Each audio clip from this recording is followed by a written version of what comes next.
trust fund, but that was run under the Local Government Act, which is no longer in force. But the street families keep on growing day by day. What action will you take first to reduce these numbers, or even to address, because most of these families, not that they don't have, you find kids on the streets, but they go back home, or even now find a family, a mother with children on the streets. So what are you going to do to address this very, very needy issue that we need to take our kids back to school? Thank you, Honorable Chairman. Answer those two quickly. Thank you, Mr. Speaker. I'd like to say that in terms of labor and social protection, I agree with Mheshimiwa Kosing that people only seen when there are riots. Now, I'm going to go around this country. I want to visit all the constituencies to talk to Kenyans and especially young people about the opportunities that are there. Kenyans are not lazy. Our young people are very active and very smart and very sharp, but they need opportunities, not handouts.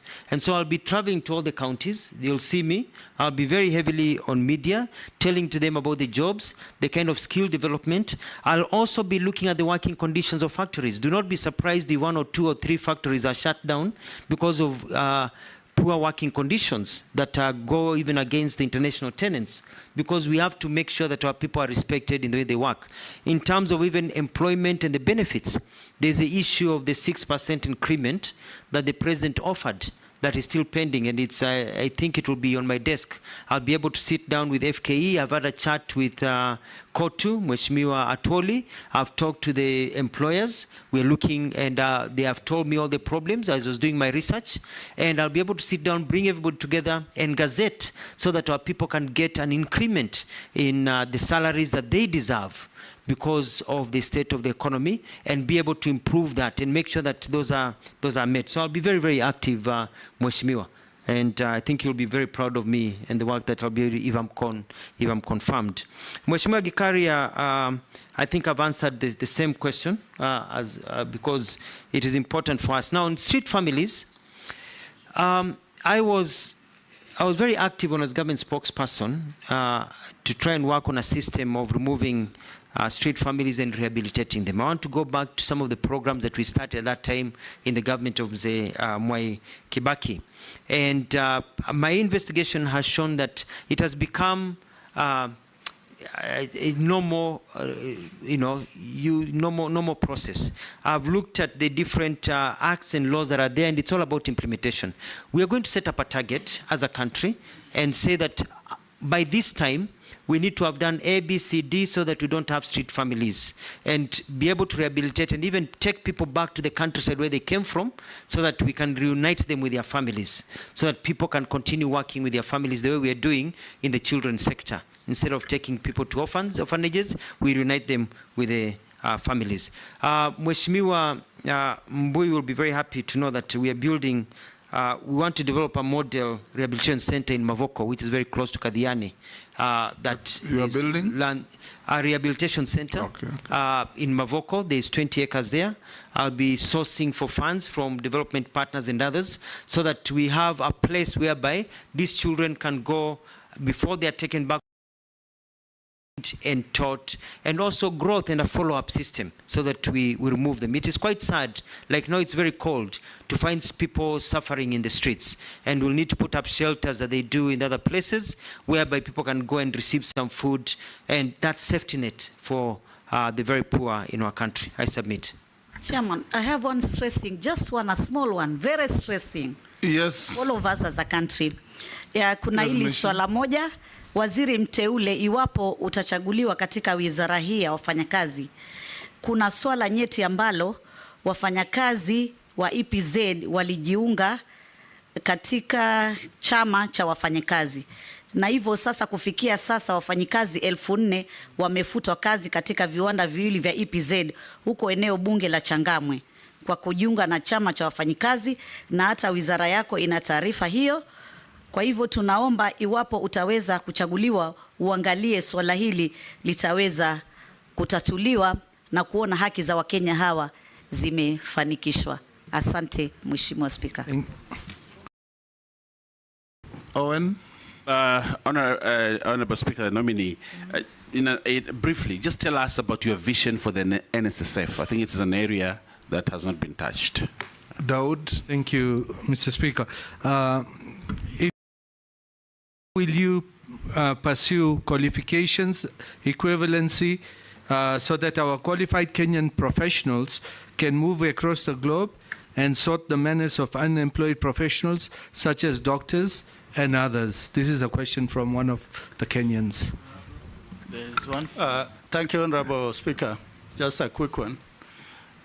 Nominee, National Employment Authority.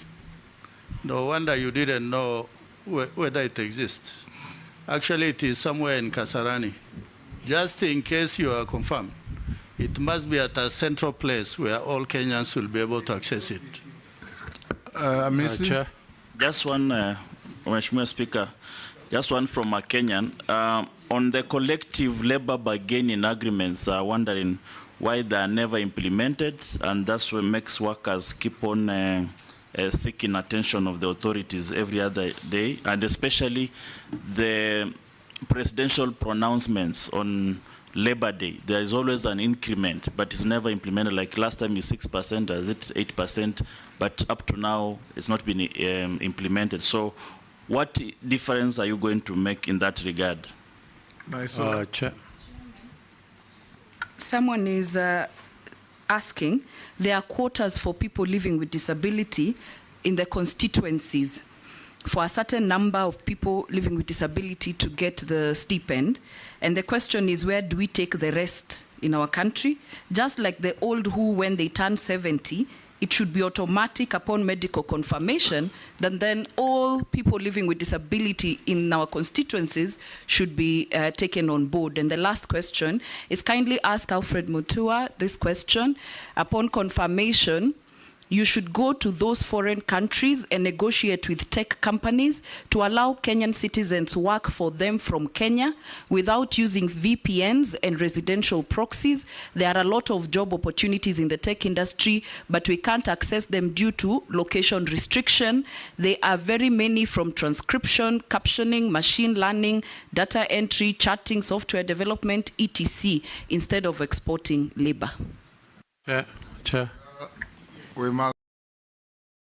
This is from a Kenyan who actually states that the nominee is excessively abrasive, especially to junior officers, and quotes an incident at the Ministry of Foreign Affairs and Diaspora where you actually threw out officers from the parking lot for no good reason whatsoever and without any consultations. These were junior officers.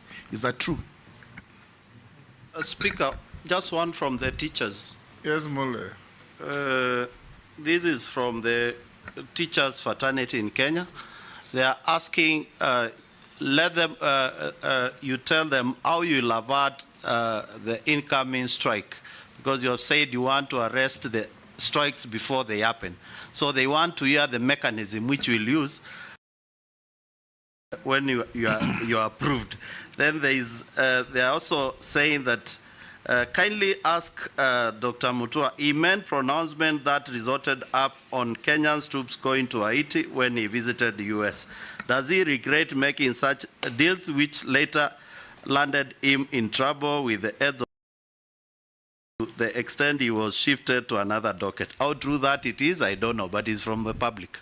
That you, Mole, you are not being fair to MUTUA, the nominee. The is going to hide approved by Parliament, so it can't be his responsibility. Yes. Yeah, it's only one short one. On there's a constituents asking about what the nominee will do if approved about those rogue labor officers at who are at the ground there, who are compromised by most of these industrialists. Yes, nominee, can you very quickly respond to those? Thank you, Mr. Speaker. I'll start with the Honorable Esuda's issue about quotas for people with disability. It is true. It is quite unfortunate, and I find it very, in my research, unfair that you're only giving to a certain percentage in a household and not to everyone. So one of the things I'll do is make sure that it is everyone that is covered. And we roll it out according to the finances that we have. It should go to all, not just few. The President has given directives that we increase the numbers by 500,000, and I'm going to make sure that these are captured in there. The other thing is to work also with Parliament to see, not Parliament, but Treasury, the monies that are recovered out of attrition, people die, so they can be rolled into other programs without them having to go back to Treasury and never coming again. In terms of tech, that's what I was talking about, the BPOs. And yes, I'll travel. I'll send meetings. I don't even have to go anywhere anymore because you can travel by Zoom nowadays and get those jobs here. We need the jobs here. In as much as we also want Kenyans to go overseas, we want to have those jobs in Kenya. And so we're going to remove all the bottlenecks, and I'll have a cabinet paper to remove the bottlenecks and provide opportunities for people here. Murugara, you had a question about being abrasive. That is somebody just being mischievous and trying to use this house. People love me very much. All my employees, you go to Ministry of Tourism, you go to Foreign Affairs, you go to everywhere I've worked, employees love me. Allow them to say so. I'm very, self-declaration. Yes. Because I really care. And I've always talked about the welfare of employees. One time I'm on record asking, inakuasha nini kama mwenzako anapata nyongeza ya mshahara ama anapata cheo nyingine? Inakuasha nini if your fellow worker moves forward? Why do we keep on constraining people so they cannot get promotions? Why does it, that person is a father and a mother to somebody else? So I have very good working conditions. What happened in Foreign Affairs, and Mheshimiwa Speaker, you know, you've served there, is that there are vehicles all parked outside the parking lot, such that it looked like a car park instead of an office, because they didn't have parking lots. And I got in, I said, you cannot have the image of the foreign office where you have ambassadors coming, foreign dignitaries, and the cars are covering everywhere. Looking like a terminus. Yeah, looking like a terminus. And so we said we move the cars away, and the ministry to provide another place for the cars to be parked. And that is what has happened. But you know, people, they don't want change. They want that comfort, and they didn't understand. Now, if you try to take the cars back there, they'll fight you. They'll tell you, no, we like it the way it is now, because it looks better. So it was a good move. That is somebody who is just mischievous and trying to take these opportunities. But I remember when I left Foreign Affairs, some officers came to see me and they were crying. They were sad I was leaving. So I don't understand about being abrasive. I'm very, very polite to everyone. About the teacher strike, Mheshimiwa Mule, I'm going to call for a meeting if I go through this process and meet with them. And I want to tell teachers in this country that I will listen to you. I respect teachers and will iron out. There are no issues, because even if you do a strike, even if you do maandamano, you will still have to sit down. Why don't we sit down early and sort these issues? And I'm very fair, and I'll ensure fairness. And in terms of the issues of qualifications and verification, we have a skill development system that I've studied and I've looked at it. I'm going to enhance it, because what happens is that you want to be a doctor in Australia, even though you're in the Commonwealth, you still have to go through rigorous testing. And so it's to enter into agreements that you can go and work in these other places without having to go through the same retesting. But that is also improving the quality of how we do things in our country. Submit. Nominee, I've also received a few issues from Kenyans out there watching this. They ask, will you ensure that employees insure their employees, sorry, employers insure their employees? What are you going to do about skewed funding between Child Welfare Society and Children's Department? UHC staff who have been on contract for long with half salaries, what are you going to do that? Where some elder Kenyan has said, I think to all of us, where are the issues of older persons in this interview? If confirmed now to you, what will you do for the welfare of older people in Kenya? Another part, you asked? Okay, Robert asked that. Another person, I think this must be from Naivasha, there are serious labor problems in the flower sector. What will you do if confirmed? Another one says, what will the nominee do or what does he say about the minimum wage proposal of 30,000 for security workers? Another one, and this is says contractual jobs in Kenya don't have retirement benefits. What will you do about it? And the last one, can you consider establishing a national employment oversight authority? Those are a few. Some that I've received have already been raised by members in the committee. Thank you, Mr. Chairman. And as I talk about employment, employers, and ensuring the employees, this is something that I'm going to look at very important, very carefully, because it goes hand in hand with savings and with the question that I did not answer of NSSF. And it is important because you realize that if you work for a company and they are not able to provide you enough income to be able to get private insurance, and you're not able to get into the government insurance, then there needs to be a way of plugging it in. We have to be very careful that also we don't scare employers away in terms of the cost of doing business in our country. So it's a balancing act, so I'll be able to look at that. NSSF has a portfolio of about 400 billion, and we want to grow that to $1 billion by being creative in where we invest, even outside the country. We have seen other countries come and invest in our country. They have pension funds, so we can grow money for the pensioners. And also be able to turn around the 3 months that are now the 13 days to 24 hours, so that when you exit, you can get your pension. But unfortunately, Mr. Speaker, if you're not a member of parliament in this country or a senior government official, when you leave, you get nothing. You get very little. So we want to push it such that now, at least we have a system whereby you can be getting 60% of the pension you are getting, not the 3 or 5 or 10% that people are getting, so that your life continues.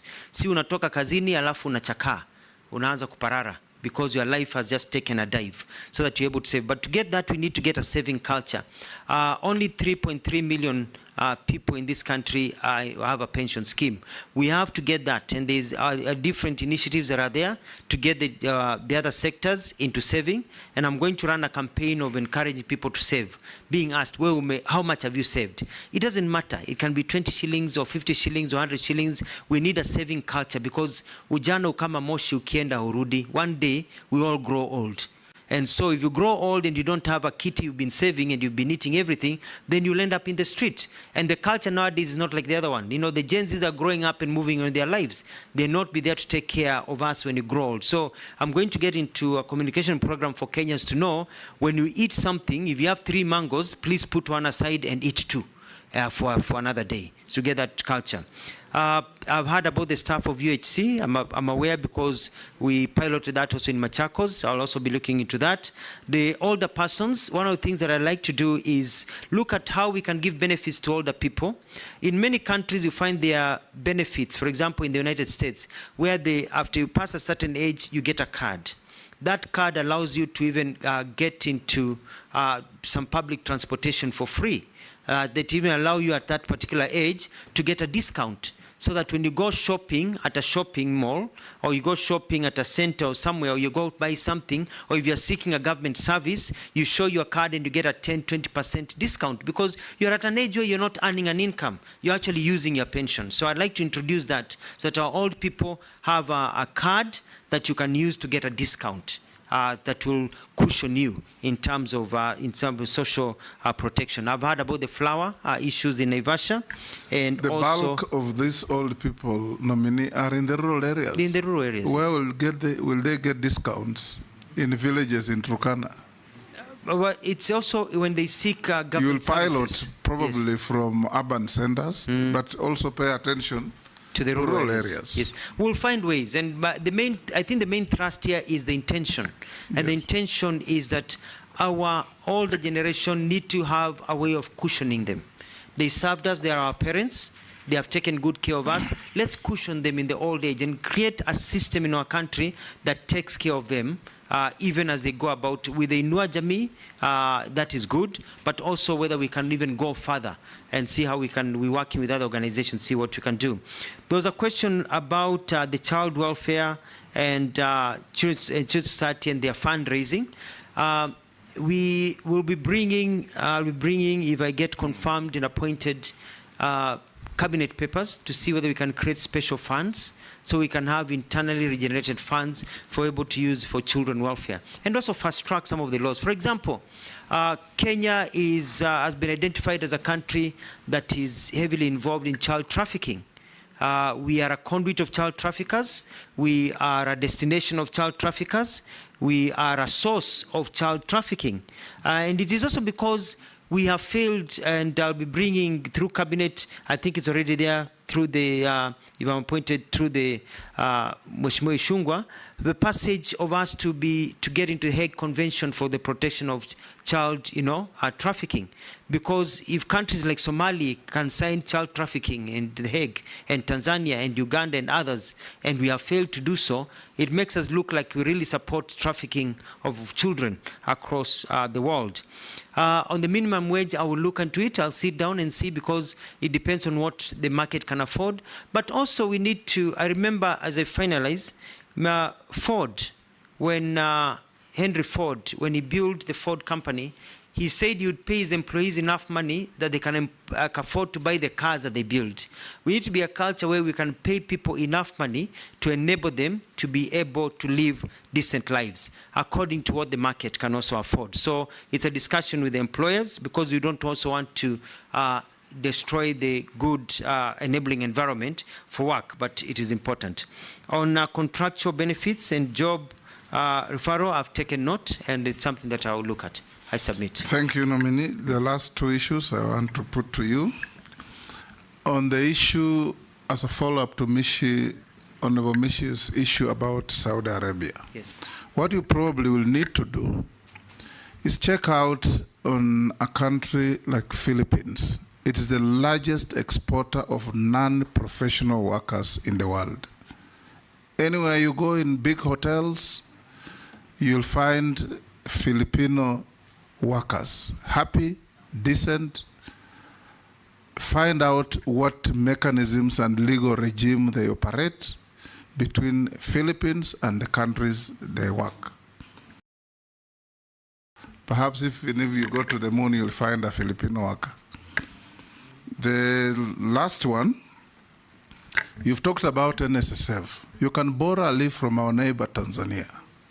What Tanzanians do, all the big money held by NSSF, they have engaged with the Minister of Foreign Affairs, and instead of government buying property as missions, it's NSSF that buys those properties and owns them. So the government then pays NSSF rent at source. You reduce yourself from the problems of foreign exchange, and instead of paying foreign exchange to another country, you're paying in your local currency at the rates of those countries to your own NSSF. So even the rate of return on the investment is excellent. You may consider engaging NSSF to do that. I'll end there, and after we finish, you will see our secretariat. They have some mismatch with your documents so that you can put them in order for the record. I want to ask you a few last questions. Do you have any, have you ever been mentioned adversely in any integrity-related report or investigations? Forget about your Machakos shenanigans. No, I have never. Yes. Do you hold any leadership position in any political party within Kenya? No, I do not. What is your net worth? Net worth is 462 million shillings. Made of? Made of assets that I have, like homes, land, where I do some bit of farming, and a few businesses that I have. Thank you. Thank you, Alfred.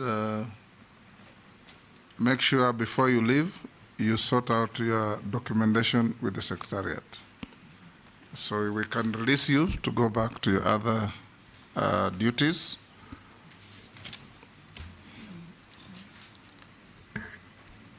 And thank yes, you. Yes, pardon? Say? Yes. Oh, sorry, yes. You appeared before us in 2022. How much were you worth then? I think that's a serious omission. I was worth 420 million shillings. And today? And 462. Yes. It's been about 9 to 10% normal growth in terms of land value and growth in the industries. Thank you. You may be escorted by our sergeant. Have a good day and a blessed Sunday.